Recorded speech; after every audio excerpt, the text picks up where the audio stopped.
आज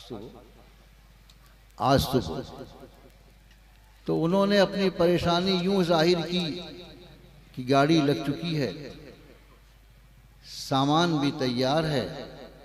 अपनी वालिदा से इजाज़त लेने के लिए मैं गया तो देखा कि वो बहुत बीमार हैं और उन्होंने मेरा हाथ पकड़ के बोला कि तुम मुझे छोड़ के मत जाओ।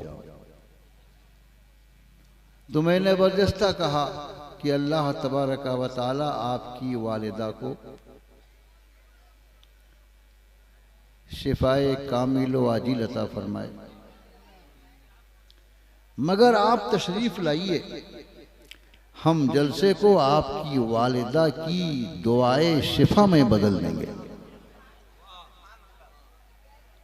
उसके बाद फिर मैंने थोड़ी देर में उनको एक SMS किया।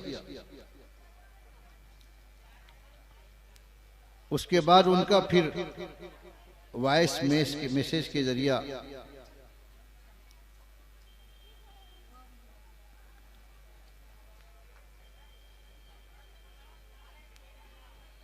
एक पोस्ट आया, नहीं अभी नहीं, मैंने लिखा अस्सलामु अलैकुम, अल्लाह गफूर रब्बे गफूर आपकी वालिदा को जल्द शिफा याब करे। आप लोग भी कहिए। बारगाहे गौसियत में अर्जी लगा दी गई है, आप तवक्कुल रखें, उनकी करम फरमाइयाँ हम गुलामों पर बहुत ज्यादा हैं। खैर अंदेश सैयद आले रसूल। उसके जवाब में उन्होंने जो वॉइस मैसेज भेजा है उसको आप माइक से सुनिए।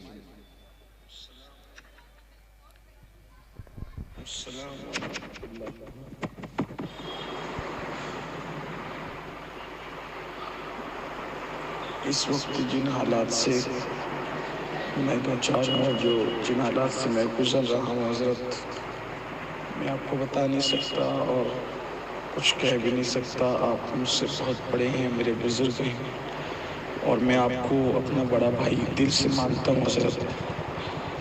लेकिन मेरी वालिदा की तबीयत इस बात की इजाज़त नहीं देती कि मैं सफ़र करूँ। मैंने हफ्ते भर के सफ़र मुलतवी कर दिए हैं। आप आले रसूल हैं, नाम भी आपका आले रसूल है और नस्ब के एतबार से भी आप आले रसूल हैं। तो बार बार आपको ना कहना बहुत बड़ी बेअदबी समझता हूँ और मेरे अंदर हिम्मत नहीं है कि मैं आपसे फ़ोन पे बात करूँ और आपको ना कहूँ।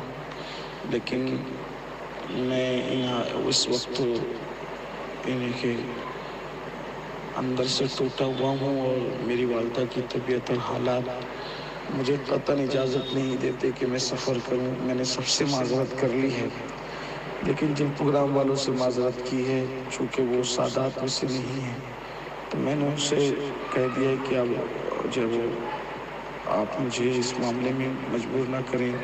लेकिन चूँकि मैं आपको बड़ा भाई मानता हूँ, इस वजह से मैं आपको कुछ भी नहीं कह सकता, कह भी नहीं पा रहा हज़रत। लेकिन उम्मीद है कि आप मेरा उज़्र कबूल फरमाएँगे, मेरी मजबूरी को आप समझेंगे।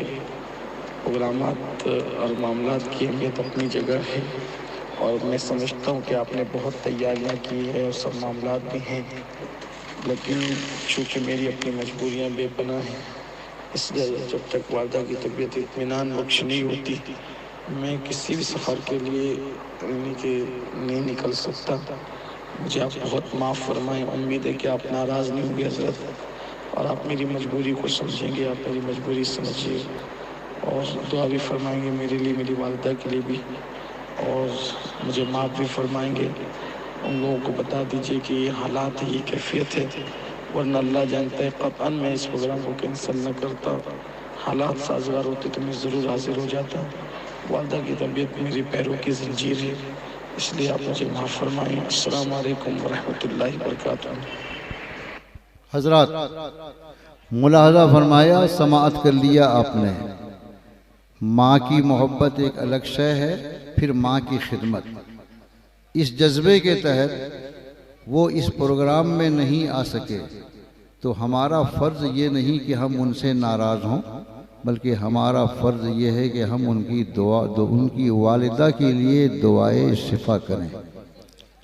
इसलिए मैं दुआइया जुमले पहले इस्तेमाल करता हूँ। आप हज़रात दिल की गहराइयों से आमीन कहिए। या अल्लाह हुजूर सल्लल्लाहु ताला अलैहि वसल्लम के सदक़े सैयदना हुजूर गौसे आज़म के तुफ़ैल हज़रत मौलाना सैयद अमीनुल क़ादिरी की वालिदे माजिदा जो सख्त बीमार हैं, अलील हैं, तबीयत उनकी बहुत नासाज है, उनको जल्द से जल्द शिफा अता फरमा ताकि उनका बेटा दीन की खिदमत, इस्लाम की तबलीग इत्मीनान व सुकून के साथ अंजाम दे सके। अल्लाहुम्मा सल्ले वसल्लिम मुबारक अला सय्यदना मौलाना मुहम्मदिन तिब्बिल क़ुलूबी व दवाइहा व आफ़ियतिल अब्दानी व शिफ़ाइहा व नूरिल अबसारी व ज़ियाइहा व आलिही व सहबिही दाइमन अबदा। हज़रात, इतनी बात कहने के बाद ये खुशखबरी भी मैं आपको सुना दूं कि जब मौलाना सैयद अमीनुल क़ादरी साहब का ना आना यकीनी हो गया तो हज़रत मौलाना कारी निसार अहमद रज़वी जो पूरे हिंदुस्तान में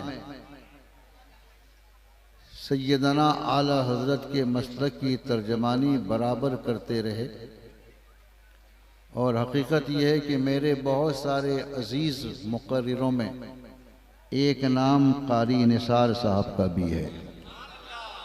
बहुत ज़माने के बाद इसी बहाने उनसे हमारी मुलाकात हो गई। अज़ीज़म मौलाना सैयद अरफ़े रसूल अज़हरी का मैं शुक्रगुज़ार हूँ कि उन्होंने इनको दावत दी और इन्होंने कबूल कर ली, वरना ये बड़े तमतराक के मुक़र्रिर हैं, आनन फानन दावत कहाँ कबूल करते हैं। मोहब्बत है जो इन्होंने कबूल कर ली। उनकी खिताबत से पहले जो उनकी गुलपोशी होने वाली है, हम चाहते हैं कि इसी वक्त उनकी गुलपोशी हो और पूरा मजमा ये बता दे कि हम बराह रास्त डायरेक्ट आपका इस्तकबाल करते हैं, खाना पूरी के लिए नहीं बुलाए हैं बल्कि मुस्तफ़ा जाने रहमत के ज़िक्रे जमील के लिए बुलाए। आओ गुलपोशी करो, जल्दी से खड़े हो जाओ। खड़े हो जाए मोहब्बत और एहतराम के साथ, पूरा मजमा दिल लगाकर। जो लोग पीछे उनसे गुजारिश है कि करीब चले आइए, जो लोग पीछे उनसे गुजारिश है करीब चले आए।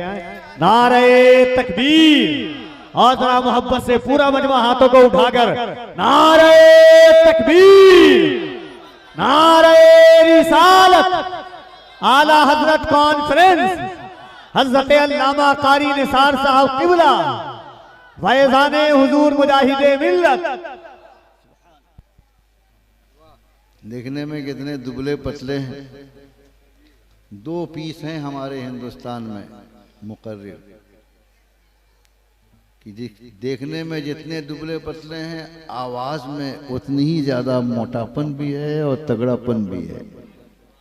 उनमें से एक तो ये हैं जो उम्र में भी बहुत कम है, दूसरे एक और हैं जो बड़े जलाली हैं, उनका नाम है मौलाना शरीफुल हसन।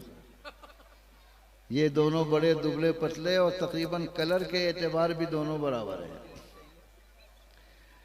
लिहाजा बहुत जल्द आप इनकी तकरीर से अपने क़ुलूब को मुनव्वर फरमाएंगे। थोड़ी देर के लिए बंदा आपका खादिम बराबर खिदमत करता रहा है, आज भी चंद मिनट खिदमत के लिए तैयार है, मगर ज़ोर से आप पहले सुबहान अल्लाह कह लीजिए एक आवाज़ होकर, ताकि पता चल जाए कि 12 तो बहुत पहले बज चुके हैं, मगर सुन्नी मुसलमान का इस मजमे में अभी तक 12 नहीं बजा है। अल्लाह तबारक व तआला आप सभी लोगों को आशिक़े गौसुल वरा बनाइए दीवाने इमाम अहमद रज़ा बनाए। मसलके आला हज़रत ऐन मसलके इमाम आज़म है। इसका ज़िक्र मैं आपके सामने बराबर कर चुका हूँ।